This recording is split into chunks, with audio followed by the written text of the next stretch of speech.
na newsroom sa buong Pilipinas. Ito ang Radyo Pilipinas News Update.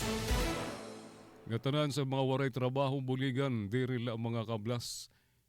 Ginpapadako pa ang pundo nga igahatag sa gobyerno sa mga waray trabaho sa nasod. Ini ang iduduso ni House Deputy Majority Leader ngan ACT-CIS Party List Congressman Erwin Tulfo sa utro nga pag-abri sa sesyon sa Kongreso sa Hunyo.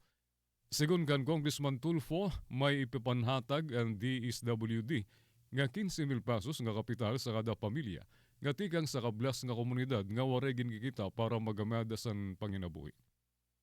Pero kinanglan daw nira po mailarom sa training sa pagninegosyo para diri naman makarag ang kapital nga tinuod nga makabulig sa era, siring ni Tulfo nga anay sekretaryo sa DSWD.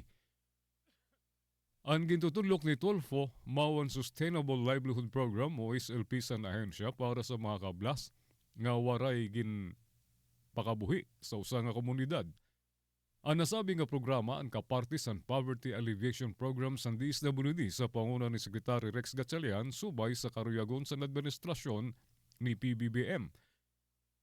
Ang target kasi sa SLP mao ang mga kablas nga lugar nga natun mga pamilya nga maghuman na sa 4Ps. Dugang pa sa kongresista. Magdudusukit sa balaod nga diri laangay available sa mga kablas nga komunidad ang SLP kundi sa tanan nga kwalipikado nga waray panginabuhi ngan angay matagan sa kapital. Siring sa representante sa ACT-CIS Party List. Amon to aton news update, Jean Navilon, iutag notisya. Mula sa pinakamalawak na newsroom sa buong Pilipinas, ito ang Radyo Pilipinas News.